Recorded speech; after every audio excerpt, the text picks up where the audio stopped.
कल जो हमने पढ़ा था उसमें बेसिकली एक टॉपिक था पाठ्यक्रम वाला कि मूल्यों के आंतरीकरण में या मूल्यों के सात्मीकरण में क्या भूमिका है समाज की, कौन सी भूमिका स्कूल कॉलेज की और कौन सी भूमिका परिवार की है।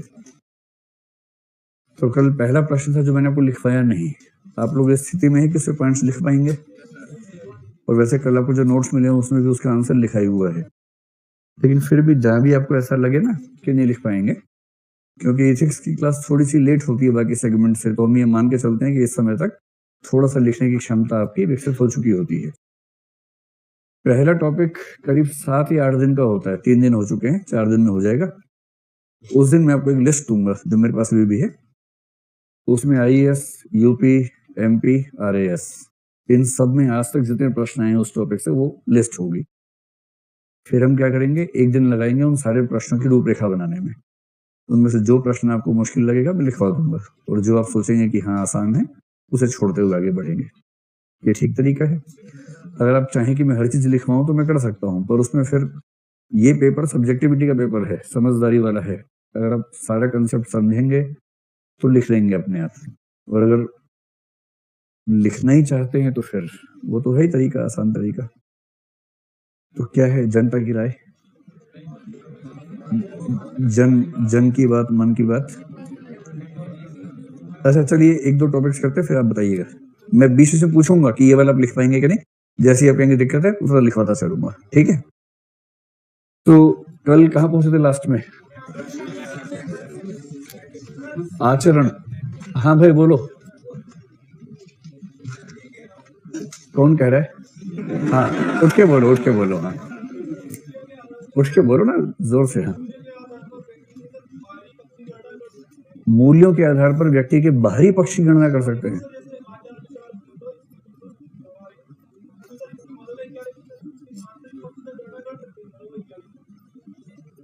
हाँ क्या दिक्कत है? तो अगर आपका प्रश्न मैं ठीक समझ पा रहा हूं तो इसका उत्तर हाँ है कि मूल्यों के आधार पर हम किसी के बाहरी पक्ष का निर्णय कर सकते हैं। ये तो ठीक ही है। क्या किसी के आंतरिक पक्ष का निर्णय भी कर सकते हैं? अगर आपको आंतरिक पक्ष के तथ्य पता है तो कर सकते हैं। हाँ, मनोविज्ञान, अगर आपको तथ्य पता है तो कर सकते हैं, तथ्य नहीं पता है तो नहीं कर सकते हैं। जैसे आपकी राय में आपकी मम्मी आपको जो प्रेम करती हैं वो अनकंडीशनल है या कंडीशनल है? अनकंडीशनल है। अब ये एक मनोवैज्ञानिक तथ्य है, उनके मन के बारे में एक तथ्य आप जानते हैं, क्योंकि जानते हैं तो मूल्यांकन कर सकते हैं अपने मूल्यों से। किसी के मन में क्या चल रहा है अगर तथ्य है ही नहीं आपके पास तो मूल्यांकन नहीं कर पाएंगे। तो जिस भी विषय पर तथ्य है, चाहे वो मनोवैज्ञानिक विषय हो चाहे भौतिक विषय हो, उसका मूल्यांकन मूल्यों के आधार पर हो सकता है। जहां तथ्य है ही नहीं वहां तो संदेह रहेगा, वहां नहीं हो पाएगा। ठीक है,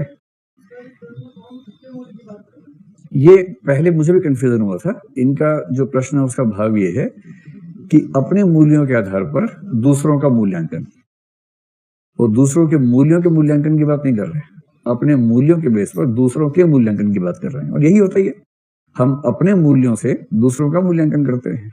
मूल्य की यही भूमिका है, अपने मूल्यों से दूसरों के मूल्यों का भी मूल्यांकन करते हैं। ये लोग ऐसा करते हैं, छी गंदे लोग हैं, भाई उनका मूल्य है, आपका नहीं है मूल्य वो वाला, यही तो मामला है, और क्या है। चलिए, वैसे जब ये बात हुई ही है, एक अच्छा सवाल पूछा, तो मैं आपको 3 शब्दों से परिचित करवाना चाहता हूँ। होना चाहेंगे? 3 शब्द नोट कीजिए क्या है, इसको थोड़ा सा छोड़ के इन शब्दों का इस्तेमाल कहीं कहीं जीवन में करते रहेंगे तो अच्छा रहेगा। पहला शब्द है एथनोसेंट्रिज्म, ETHNOCENTRISM, एथनोसेंट्रिज्म। दूसरा शब्द है जीनोसेंट्रिज्म, XENO, जीनोसेंट्रिज्म। और तीसरा शब्द है कल्चरल रिलेटिविज्म। एंथ्रोपोलॉजी में, सोशियोलॉजी में इन 3 दृष्टिकोणों की चर्चा की जाती है संस्कृति के अध्ययन में, तो उसको हम मूल्यों के अध्ययन में भी अप्लाई कर सकते हैं। ठीक है, इसका अनुवाद थोड़ा सा अटपटा सा होता है। एथनोसेंट्रिज्म का मतलब है अपनी जो एथनिसिटी है, एथनिसिटी का मतलब है निजातीय विशेषता, स्वजातीय विशेषता। तो आप इसे स्व जाति केंद्रवाद या स्व समूह केंद्रवाद जैसा कुछ कह सकते हैं। मेरी समझ तो है कि ऐसे शब्दों को देवनागरी में लिख लेना चाहिए बिना ज्यादा अनुवाद किए, तो ज्यादा सहज बात है।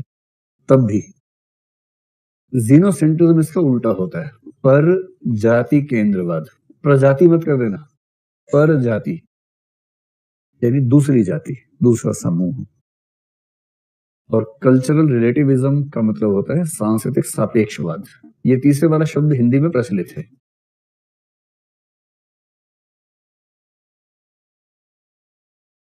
सांस्कृतिक सापेक्षवाद, ठीक है। इन तीनों का मतलब बड़ा सरल सा है। हमारा माइंडसेट कैसा है इससे पता लगता है। कुछ लोग आपको ऐसे मिलेंगे जो हर चीज में मान के चलते हैं कि हमारी संस्कृति ही सबसे महान है, सबसे महान हम, बाकी सब हमारी तुलना में गौण है।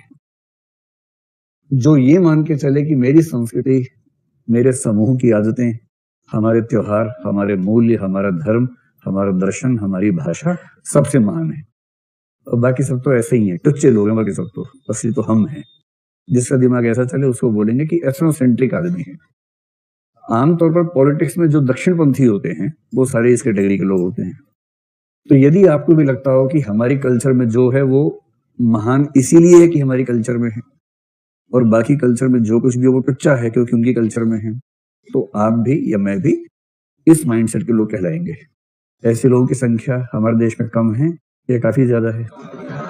बताओ मित्रों, संख्या कम है कि ज्यादा है? ज्यादा है, खूब संख्या है, पर्याप्त संख्या है, ठीक। और ये किसी धर्म विशेष का मामला नहीं है। हर धर्म के लोगों में ऐसे पीस मिलेंगे आपको, हर भाषा में मिलेंगे ऐसे पीस। इसके विपरीत जो दिल्ली और बेंगलोर इन सब में मिलते हैं, नई पीढ़ी वाले, छोटी सी दाढ़ी, एक बाली नाक में, दो ठुड्डी में डाली, एक बाली कान में, एक दो होठ में टांगे रखते हैं, और कनाडा का झंडा पीछे टांग के कमीज के ऊपर छपके चलते हैं। ऐसे जो लोग हैं जिनको हिंदी की फिल्म समझ में नहीं आती है, उनसे पूछो जोकर देख ली, Joker I have seen 7 times, you no.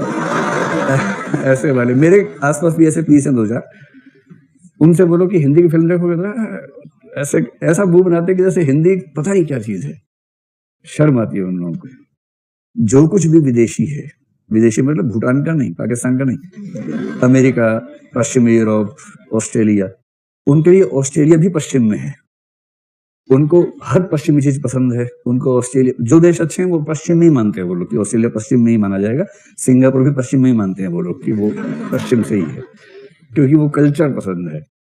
तो जो हर चीज में उसको अच्छा माने दूसरे समूह को, उसको बोलते हैं जीनोसेंट्रिक। तकनीकी अंतर ये हुआ, जो हर चीज का मूल्यांकन अपनी कल्चर को केंद्र में रखे करते हैं कि केंद्र में हम हैं, हमारे हिसाब से है तो वो अच्छा है, हमसे भिन्न है तो बुरा है। इसका रिवर्स दूसरी कल्चर को केंद्र में रख के अपना मूल्यांकन करते हैं कि अरे यार वहां जो है ना वो हमारे यहाँ नहीं है, उनके तो ज्यादा अच्छा है।